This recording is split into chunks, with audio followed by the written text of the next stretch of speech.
Hello, everyone, and welcome. We're going to get started very soon. Just waiting for a few more people who are just joining now.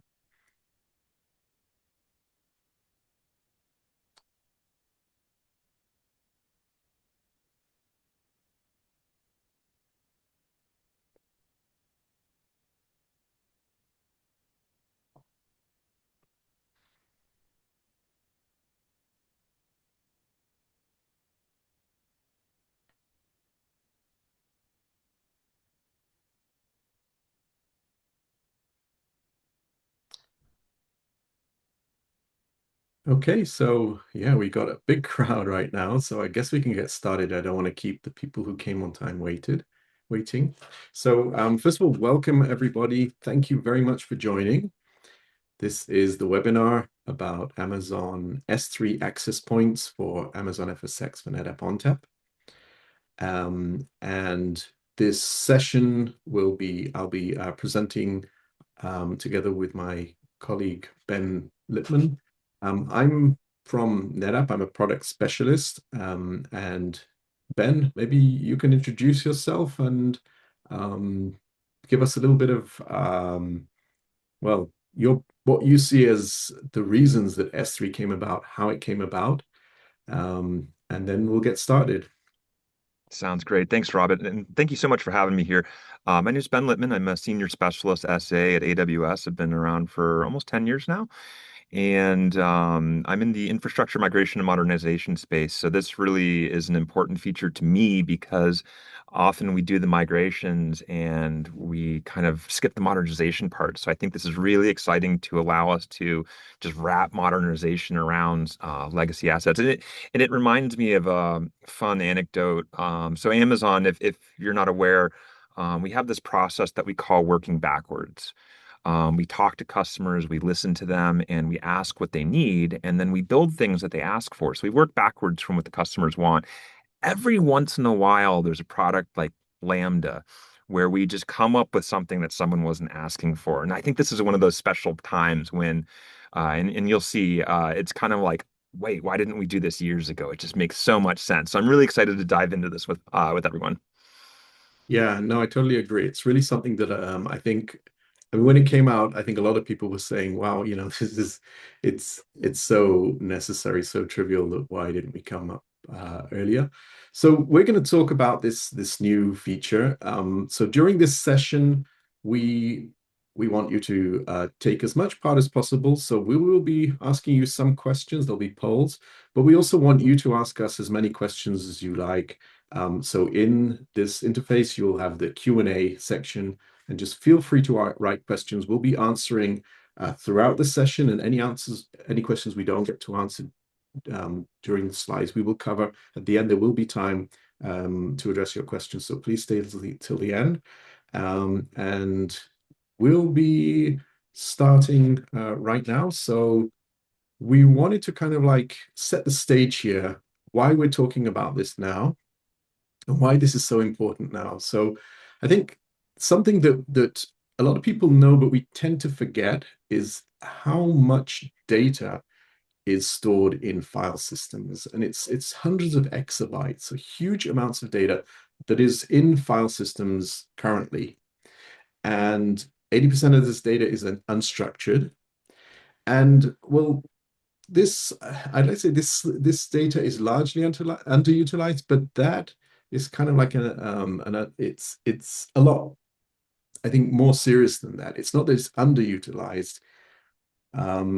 You could even say that it is just unutilized. It's not being used properly. So, Ben, you probably agree with me that although this data is kind of like it's being written and read on an ongoing basis, it's being produced. Sometimes it's decades of data that is accumulated.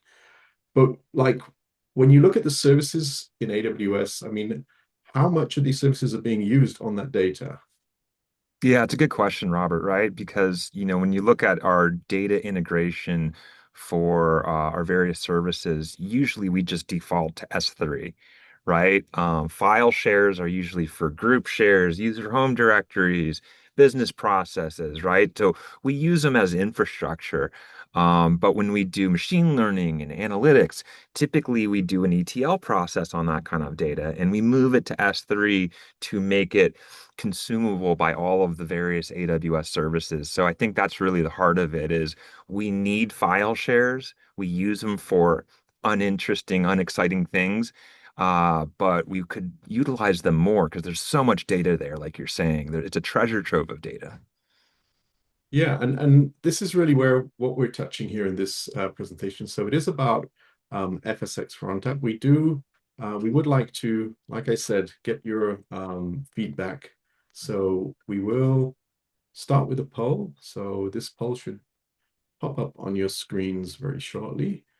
So the question is, how familiar are you with Amazon FSX for NetApp ONTAP? That's the service that we're going to be talking about. So That's a the great place answer, to start, right? I hope everyone knows what it is, but we definitely will dive into the foundational components here to make sure we're all on the same page. yeah, we often find that sometimes people don't know what it is, but then they find out that their organization is actually using it. Well, I think, and I mean, ONTAP is like the NetApp storage operating system, and it's been around for decades, and a lot of companies use it. And sometimes, well, when once they start migrating to AWS, it's often just the default, and they're not always aware that this is the name for the product, the service, Amazon FSx for NetApp ONTAP. So I think we can see the results. Okay, so the good news is that the majority of the people are actually using FSx for ONTAP. And then some people are familiar, and then there are a smaller amount who have a little knowledge about it. So we will explain a little bit about the product. We won't, I mean, this is information that is available online, so we're not going to go too deep into this, but obviously anyone who needs more information can find this online. There's really great resources about FSX for ONTAP. So um, the news here that we want to talk about is the fact that Amazon FSX for NetApp ONTAP, or FSX for ONTAP, which is the shorter version, not that short, but shorter, it can now be used as the data source for services in AWS, for analytics services, AI services, app development services that typically use S3. They can use Amazon FSX for ONTAP as the data source, which means that the data that is stored on FSX for ONTAP can be used directly by these services. This is the whole essence of what we're talking about here. So just a little bit about FSX for ONTAP, just for those who are less familiar or those who just want a reminder. So this is a solution which is co-developed by NetApp and AWS. So it is the complete ONTAP file system, which is, as I mentioned, something that NetApp started developing around 30 years ago and has been evolving and adapting. And it is now available as a fully functional system as a native AWS service. So this brings sort of like all the features that come with ONTAP, which is very rich features for a wide variety of workloads and requirements, with the simplicity and the agility and all of the scalability, everything that you get with an AWS service. Yeah, when I think about this, it reminds me of how we talk about lift and shift for virtual machines. When we take them to EC2, we lift and shift, right? Because it's easy and it keeps everything the same. And here you're really lifting and shifting your storage array. If you're coming from ONTAP, you can still use ONTAP and you're moving that skill set with you, which is really important for folks that are really already experts at ONTAP, right? Yeah, exactly. And that's why we're seeing a lot of customers that started with ONTAP in their data centers and now shifting the data centers to AWS. They want to keep the same feature set that they're familiar with. So they have often people who have really become experts on ONTAP. They know how it works, they understand it, and they want to use the same knowledge and to have the same, well, basically the same feature set when they're running on AWS, and it is exactly the same. So they can work in the same way that they did on-prem. And then they have these features, which are features to do with getting the best cost performance that they can with their workloads, optimizing it to their specific workloads. Also, security features, which are according to the company policies or regulations or compliance, and the mobility, which is really one of the cool features that this is a storage system that comes with its own data copying technology. So you can move data around seamlessly, even from on-prem to AWS and from one system to another system completely seamlessly. So these are very strong features, and a lot of we see that a lot of companies are choosing this as their storage for their enterprise file systems because of these features. So now let's talk about that's what FSx for ONTAP is. Now let's go back to talking about the whole concept of enterprise file systems. So, like I said, this is something that NetApp has been doing for a long time. We've been helping companies manage their enterprise file systems efficiently. So there are a lot of enterprise applications that produce these files and use these files. And this is documents, images, logs from systems, research data, CAD files, reports, customer communications, all of these things, which are really the essence of what the company does. It's different for each company. It's kind of like the fingerprint of that company, but also something which is really, you can say when you look at these things, it's the unique proprietary knowledge and also the history. So it's something very unique, but also incredibly valuable. This is something that has evolved and developed, and the file systems like field systems like ONTAP have been evolving and developing. But in parallel to that, when you look at the services in AWS, which have also evolved tremendously from the basic services when AWS started to what you have nowadays. And you can say today that services that are related to AI, machine learning, and analytics, and also modernized application. These are services where you get incredible value, all in this as a service. It's something that I would say is practically impossible to build by yourself. You just get it as a service, and it really is something that I think um, all companies today are relying on these kind of services to drive them forward and to innovate better. Now, as Ben mentioned, what you had to do in the past was to be able to get your files into these systems because they rely on S3s. You had to build basically an S3 data lake. So you'd be copying data to S3. You'd have to do the ETL, transforming it to the right format. And well, the thing is that it's, ETL is extract, transform, load. So the extract is you're taking the data out of its sort of like its natural environment, its natural habitat, and then throwing it in something which is foreign. So you're losing a lot of the information, a lot of the effort that you put into building file systems. So this is something that is just derives from the fact that there's no direct access. You can't just, these are two different systems that don't talk the same language. And what has happened now, the slide that I showed you before about saying that they can use FSx for ONTAP, what that means is that FSx for ONTAP now is bridging these two worlds. So what we are saying is that it's no longer necessary to do all of this copying, transforming, and adapting and managing all of this sort of intermediate um, system or infrastructure that translates. This is all done automatically, directly from FSx to these services. I think the really key part of that is that first off, you're not paying for your data twice. I mean, nobody wants to pay more for the same data, right? And the second thing is your data is always fresh. We're reading the live in-place copy with an ETL job. The second it starts, you're already stale because you may be writing and changing the source. So this, I think, achieves two really amazing outcomes. It's in place, so you're not paying for it a second time. If it's been compacted, deduped, compressed, it's still like that, and then it's always fresh, right? I think those are really important aspects of this. Exactly. And I think another aspect of that is also well, minimizing the risk because this data, as I said, it's valuable. you don't want to lose this data. You want to make sure that it is, if you've got usually in these enterprise systems, you've got the mechanisms for automatic snapshots, backups, all of these things that protect the data, all these things that are kind of whether it's cybersecurity, all of everything that is keeping the data safe, keeping it reliable. These stay in place. You're not by duplicating the data, you're kind of disrupting that balance. So here, that's not happening.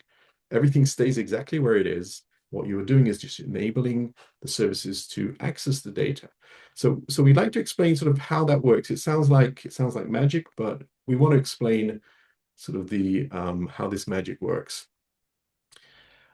So if we look at FSx for ONTAP, FSx for ONTAP it's a storage service, but it's not it's not a directory where you can store files or a bucket where you store objects. It is a file system where you can create you can create multiple volumes, each one with its own directories and folders and files.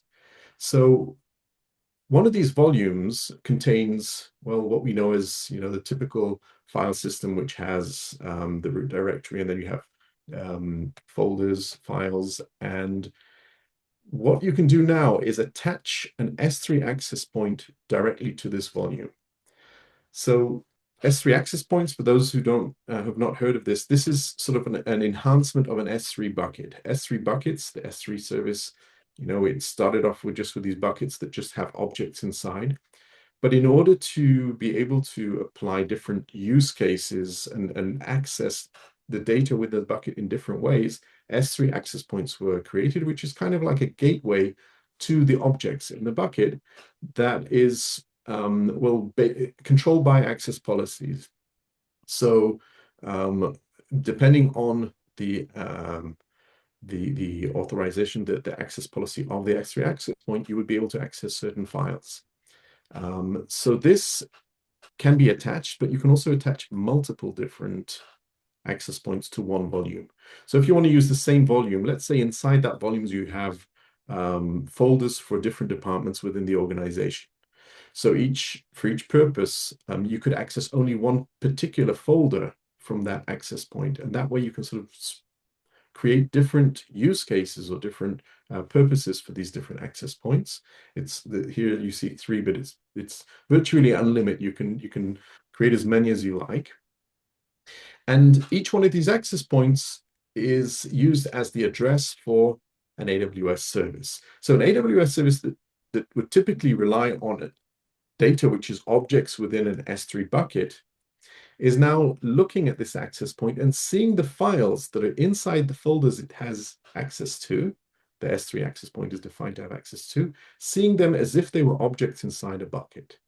So there's no bucket here. The bucket is virtual, but as far as the AWS service is concerned, it can access the data as if it was inside a bucket. So there's absolutely no change to the AWS service. You're just putting in an address of an S3 access point, and everything else is just automatic.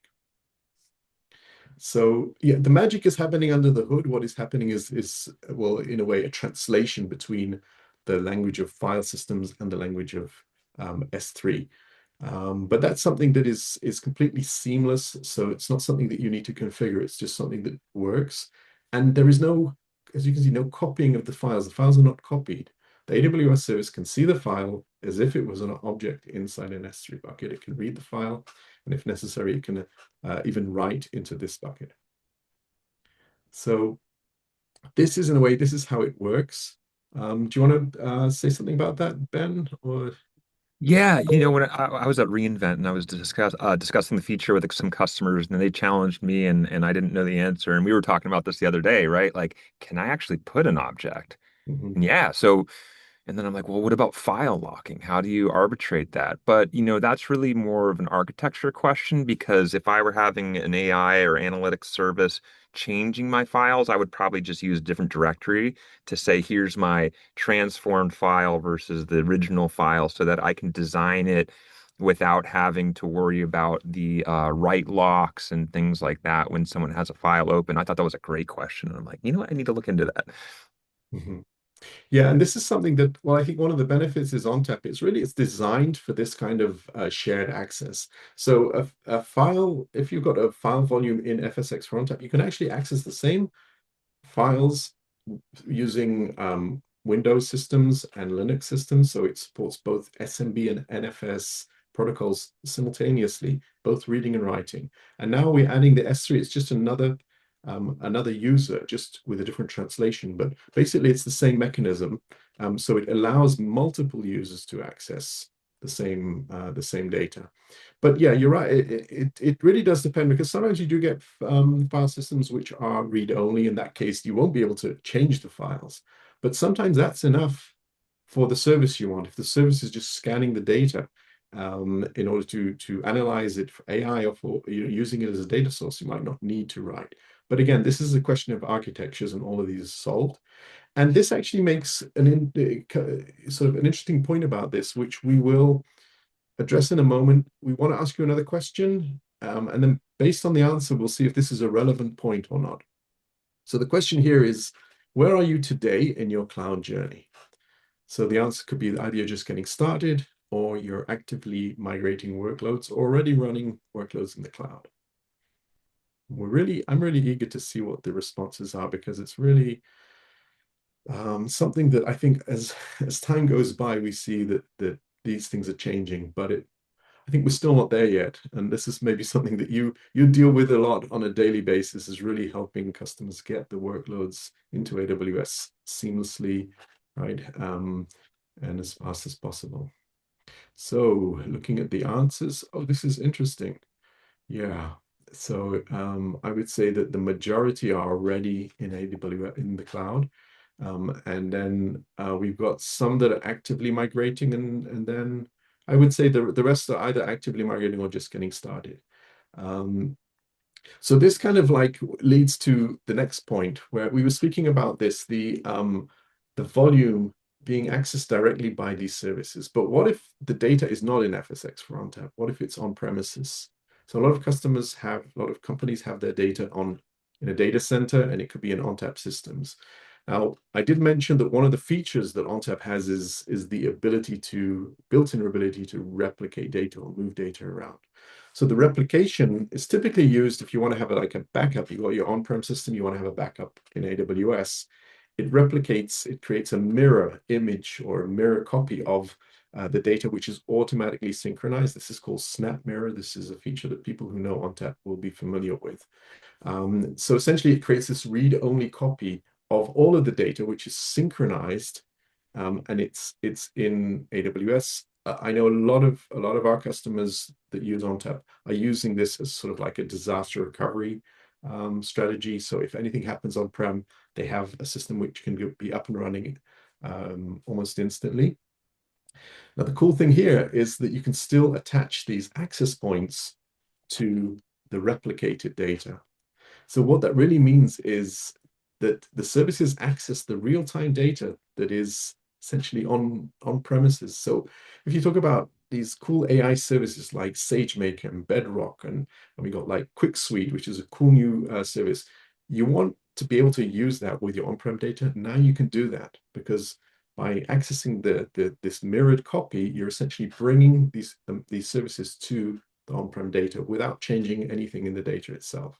I think this is a Yeah, pretty and this cool. actually relates to some of the questions in the chat because someone asked about the hybrid use case. So absolutely, you can expose this capability to your on-prem, but then that also ticks the box for DR at the same time, right? Because you may just have a requirement for that low latency storage for manufacturing, for example, right? I absolutely need to share here, but I want to do this fun AI stuff and read my sensor data or my machine logs or whatever and act on it in an intelligent way. So I love how this extends the AWS features and functionality to your on-prem workplace. Yeah, and I think this is great news for all the companies that are using ONTAP and that are using FSX for ONTAP as sort of like the DR copy.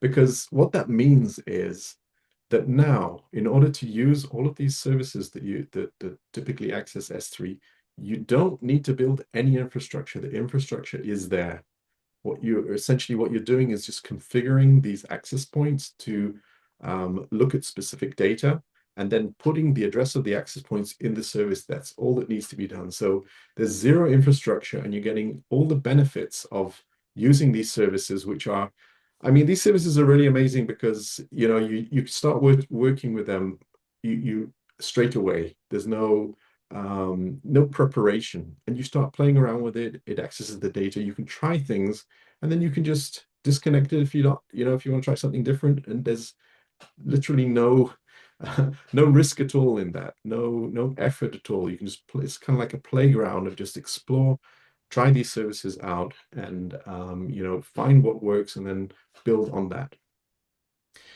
So I just want to summarize this part of like the introduction of how it works before we move on to some use cases, which I think will maybe illustrate how you can leverage this new feature. So I think that the key here is the instant connectivity to new services. It's instant because there's no roadblocks anymore. There's no issue of the cost of duplicating data. There's no issues of managing a new data set or adding permissions. So it's access to the services which I think a lot of companies are now starting to work with and are eager to explore in greater detail, like AI, ML, analytics. Um, you're avoiding the risk of migration and managing multiple copies of the data. If you've got your security policies in place, you're preserving those because, as I said, there's S3 access points. You don't have to teach them the access directories. You just provide an address from the access directory, and you're using something that you've already created. And I think the most important thing is that all the users and the systems that are using the file systems, they keep using them exactly in the same way. Nothing has changed. There's no migration to a different technology. It's all exactly the same. So if you're accessing the data through your Windows system, you keep accessing it the same way. If there are Linux applications based on Linux or Kubernetes that uses NFS, it's all used in exactly the same way, and the file systems are accessed exactly the same. So now I think we'll move on to the more applicable part, like how different companies in different industries can benefit from this. And like Ben started off with, this is something that I think a lot of people knew it was necessary, but it's very difficult to say specifically, to say one specific use case, which is the use case. What we're seeing is so many different use cases and so many different ideas. Every company we talk to, they come up with a list of different things that they see they can do, things that we haven't even thought of.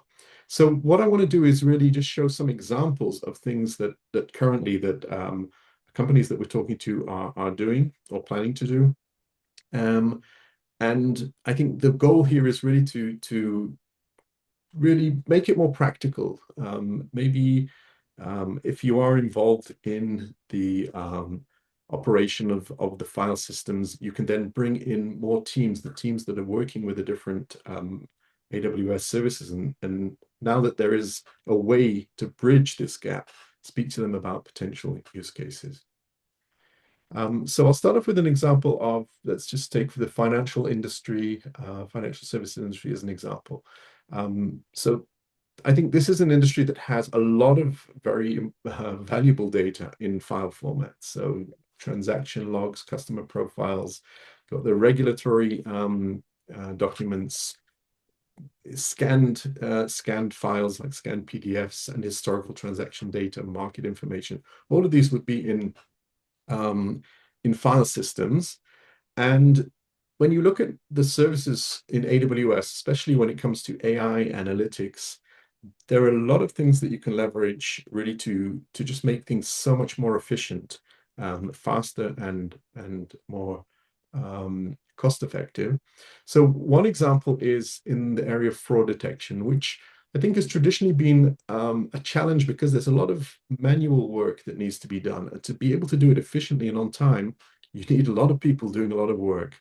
And this is something that if you could automate part or all of this process, it not only saves the resources of having people manually checking things, but also it gives you the benefit of it being done in real time instantly and usually more accurately when it comes to the processing power and the speed of these AI systems. So here in this example, you can look at Amazon SageMaker. SageMaker is one of the services that AWS provides, which can allow you to build your own machine learning model. So you train a model based on your own data. So the key here is being able to access the data with SageMaker. So in this case, there would be an additional service that you would use, which is AWS Glue, which automates the entire ETL process and also with zero infrastructure. So what we spoke about having to take data and transform it and format it so that it's structured, you don't need to do that anymore. AWS Glue is a service that scans the data and structures it so that SageMaker can efficiently train a model based on this data.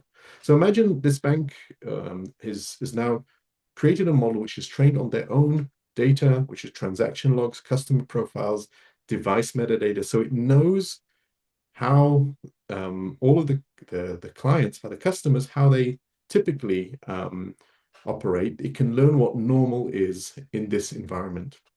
So once you've got this model, what you can do is when there's a new transaction, you can send that transaction to the SageMaker and ask it, does this appear to be normal or abnormal? And it can flag the abnormal transactions as potentially fraud. So this is something that would be happening instantly. And because AWS Glue is scanning the data and structuring it for SageMaker, this keeps the model can keep learning and staying up to date. And this is a really cool implementation of fraud detection. This example is for the finance industry, but you can use any kind of anomaly detection in any kind of industry based on these tools. So this is something that, again, it's the speed at which you can start creating this is incredible. There's no infrastructure. It's just create the access point, let Glue scan the data, and then start working with SageMaker. So that's just one example of what you can do, and this can be done on a specific portion of the data. You can then create another access point for compliance automation. So if there are forms that are filled in manually, written forms that are scanned, and then typically, you would have to have people reading those forms and then entering it into some sort of system that can be automated with a tool like Amazon TextTract, which knows how to extract the relevant information from it could be scanned forms and structure that. And then you can create with step functions, you can orchestrate the whole process of automating this with this compliance process. In other words, checking that all of the fields have been filled in properly, that there's no missing fields, and if something is contrary to some sort of policy in the organization, to flag that and report. So really things that it would have taken people a long time to do, you're doing instantly and automatically, which is a huge benefit. And then finally, risk analysis and reporting, being able to take the transaction data and sort of cross-reference that with market feeds that you're getting. So tools like Amazon Athena, which can do SQL queries on data like a SQL database would be doing, but there's no database here. It's just as a service. Again, taking Glue to structure, catalog the data, and then Athena to create these queries to look at the data and analyze it and do these cross references, checking that based on a risk model, and then giving you a simple report saying that, risk analysis on things that are happening in real time. These are things that are very valuable for every organization. So this is just an example of the finance industry, and the same as this, we can we have a list here of other use cases like in the retail industry where you could personalize products using Amazon Personalize. Again, these are great services that are just designed to process huge amounts of data and just come up with these really cool um, uh, personalization, whatever it is that it's customized to do, simple to use as a service. And as we said before, this is I see it as kind of like a playground. It's worth testing these services because it's just so easy to do. We'll show you a demonstration of how easy it is. Um, and really, I would say it's kind of like Lego. So you're kind of building your own processes, right? So, in the second example of like sales dashboards based on real-time data from like points of service and marketing campaigns, putting that into Glue, that structures it. Then you've got Athena, which does the queries, the customized queries that you want, and then QuickSight, which then creates dashboards. And so all of this huge amount of data then is narrowed down to a customized dashboard that tells you exactly what you want.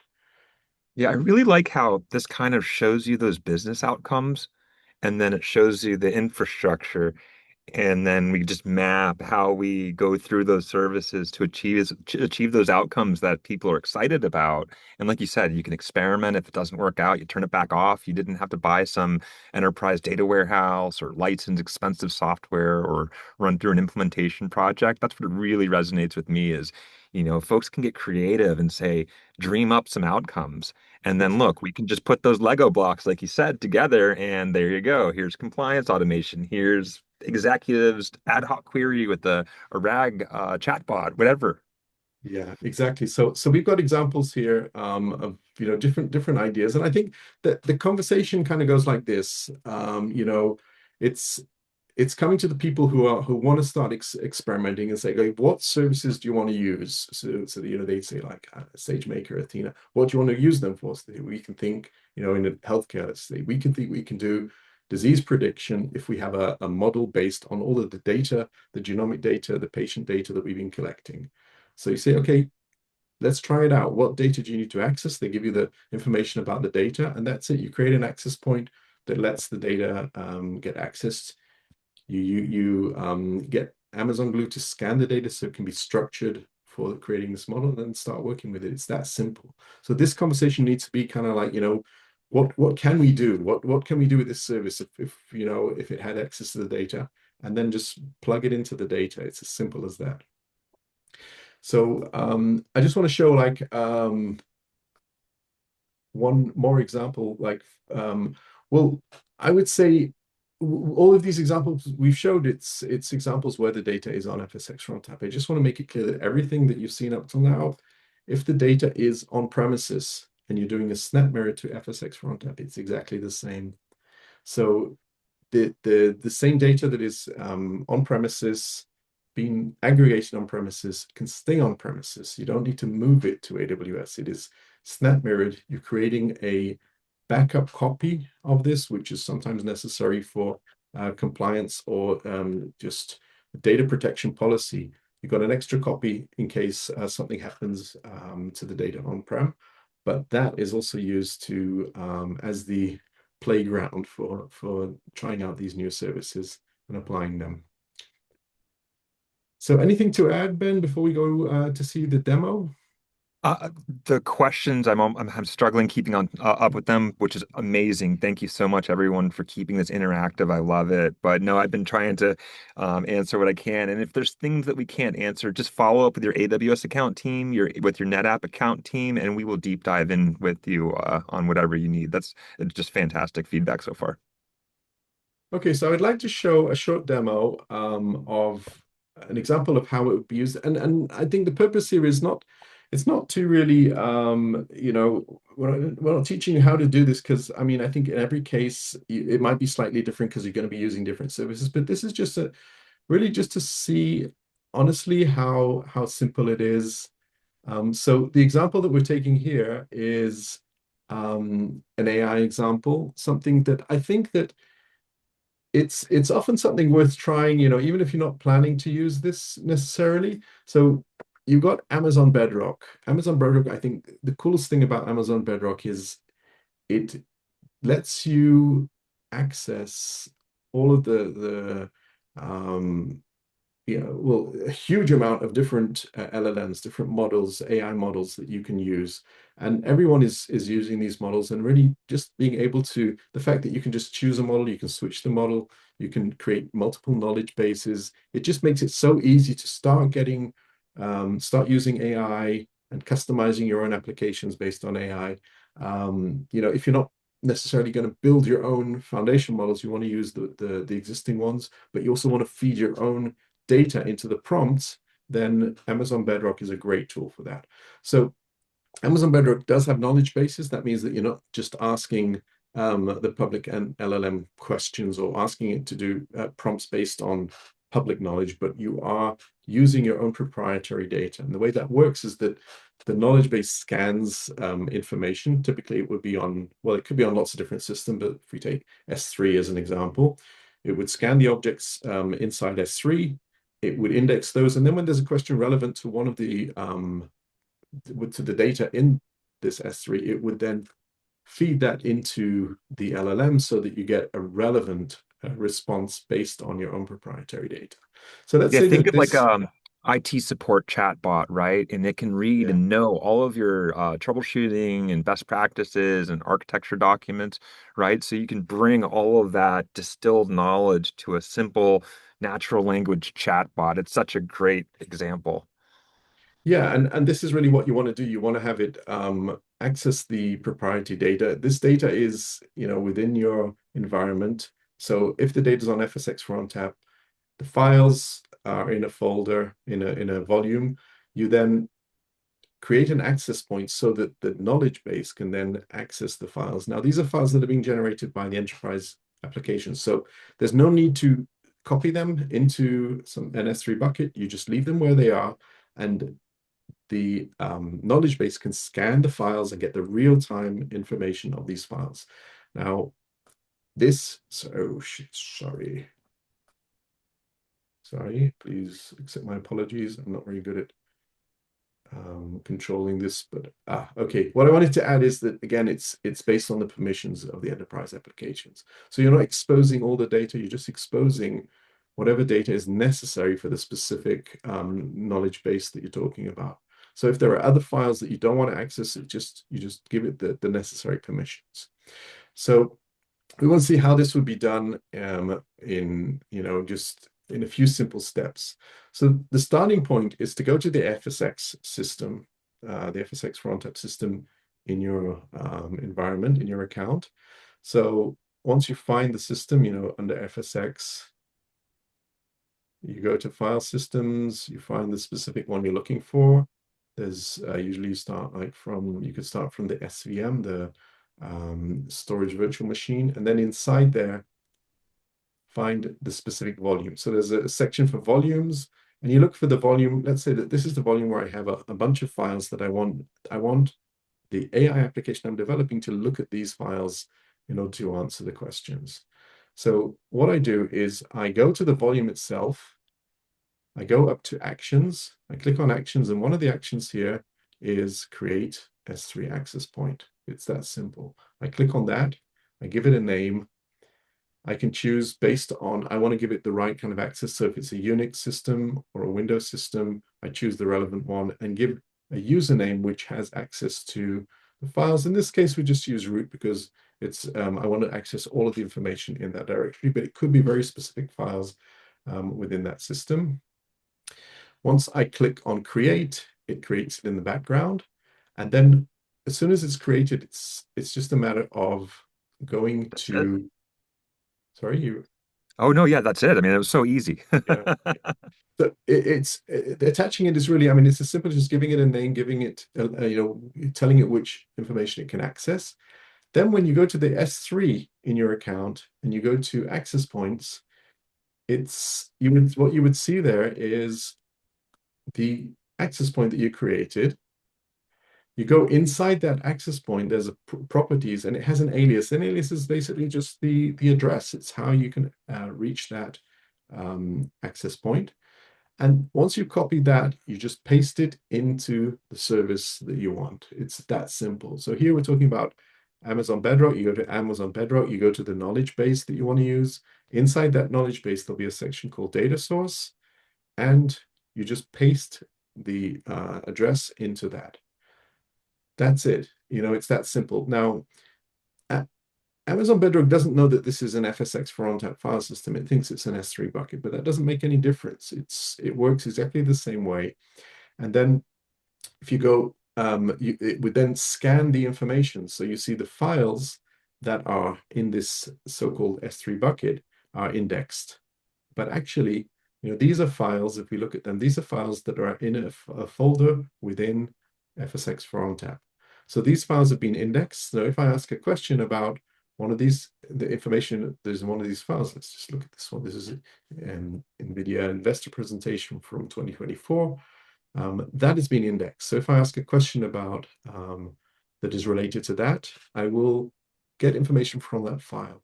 So then just to show, to demonstrate this, you can go to test the knowledge base. And this is something you can do even before you've built the application. You just want to see how the LLM is working and how it accesses the information through the knowledge base.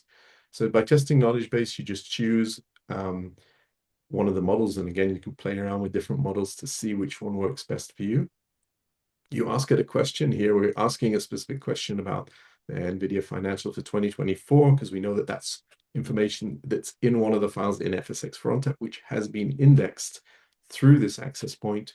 It would then give this very detailed response like AI knows how to do. But if you look at the source of that, here you got, this is it. It says it's taken from this file, and this file was indexed from the file system. It's still in the file system. It hasn't moved from there, but because it was indexed and learned by the knowledge base, it can then be applied in providing this answer. So this is a really cool way to take data that is kind of like locked away in some system, whether it's on premises or in FSX for ONTAP, and just feed that information into your AI applications without building any infrastructure at all, without copying it to S3, and without having to manage duplicate copies. It's the real-time information which is continuously scanned. So this is just to show sort of how simple it is. That I mean, you saw it was just once you've done it once. You can then start experimenting with more systems. So before we move on to the Q&A, I just want to summarize here that it's what we're doing here is taking this huge amount of data that's just, in a way, it's just lying there, not being used as it could be, not being brought to its full potential. So we're putting the files to work. We're simplifying the pipeline. So if previously you had to start building these ETL pipelines, converting data, managing duplicate copies, you don't have to do that. There's no overhead, there's no risk. And the goal here really is, by playing around with this, just trying the different services, seeing what works, you can accelerate innovation. You can move much, much faster, because really by minimizing the risk, minimizing the effort, you can just start right away, start experimenting. And once you see what you like, you keep it. So anything you want to add, Ben, before we move on to the Q&A? No, I think this really summed it up, right? Like, I was shocked when I saw the demo. I figured there was more to it, more work, more steps, but it really is just a couple of clicks, and then you've added this translation for S3 compatibility. It's a great demo because it's that aha moment, like, wait, I could just do this right now, today, and start playing with it. And I think that's really where what's really brilliant about it is the simplicity. Instead of sort of like reinventing the wheel, we're just translating. So this translation saves all the time of creating. I mean, there are these file systems which are incredibly advanced, and you've got the services which are fully developed. You don't want to change either of these. You want to keep them exactly how they are, because any change would maybe take away. But by bridging between these two, by creating this direct access between the two, it really opens up huge opportunities. So I think now we'll focus on your questions. Wow, there's a lot of questions. um, so it's an easy question to answer. Is, will the recording be available? Yes, we will share a recording to with the people who participate, and also people who registered and couldn't make it. Okay. So yeah, there's a question actually about the access point, whether it cares if the FSX for ONTAP volume has tiering fabric pool enabled. So the answer is it doesn't care. The access point is really just sort of a translation service. It knows how to translate between the language of file systems and the language of S3 bucket objects. So anything that you do on the file system, whether all of these features, whether it's the storage efficiencies, tiering the data, all of that is completely transparent. It keeps working exactly in the same way. The only thing that we're doing here, we're not creating an S3 bucket. We are simulating access to S3 objects. That's really what's happening. So it's not the same as an S3 bucket. If you have data and you want to put the data on an S3 bucket, then do that. Don't, there's no reason to put it on FSX for ONTAP if you just need an S3 bucket. But if it's file data that needs any kind of file access, then you have a file system that can also communicate directly with S3 access, which I think is definitely something that just is that's where the use cases are really just, as we showed, connecting data, file system data to these services.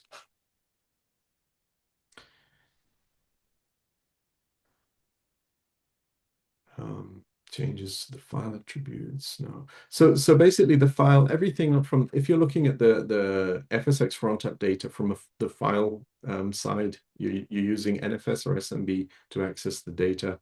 Everything is exactly the same. Nothing changes at all. It's an addition. You're not modifying anything anyway in any way. It's another point of access that is added. So nothing really changes.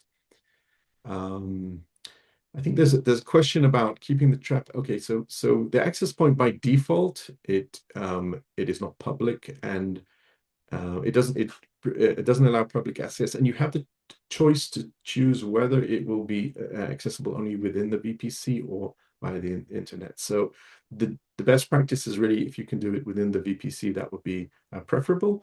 But in some cases, it might be if the data is not sensitive and you want to have it accessed through the internet, then that is also possible. Oh, there's a question about read write again. Uh, it supports both read only and read write. So it really depends on the use case, and there's a lot of different options that you can do. So read write, that means that the S3 side can write data. It can actually create files. It can even create directories if necessary. But if it's a read only, well, that's the thing about the access points. You can make multiple access points. And FSX for ONTAP, you can create multiple volumes. So if you have a read only volume, which is just a replication of an on-prem, let's say the DR replication, you don't have to change that. You can keep it read only. And then if you need to write, like for example, if the service is an AI service that scanned the data and is generating a report, and you want to write that report back, you can write that to the same FSX for ONTAP system by creating an additional volume, which is read write, and adding an extra access point. So this is something that there's a lot of different options that you can do, but basically you can even write the information back all the way back to the on-prem. So it's really, I would say, from that aspect, it's unlimited. Yeah, and there's a question about performance. So the performance is similar to I don't think there are any significant differences in the performance if you're using S3 bucket or if you're using S3 through FSX for ONTAP. So that's something that's negligible. And yes, it can be used for both Linux and Windows.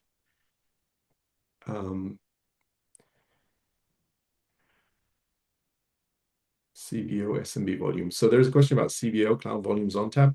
CVO, well, if you have data on CVO, what you can do is also you can snap mirror that data to FSX for ONTAP. The same example I showed for on-prem can work for Cloud Volumes ONTAP. So that's also possible because it supports snap mirror, and then the full functionality of this access point is available.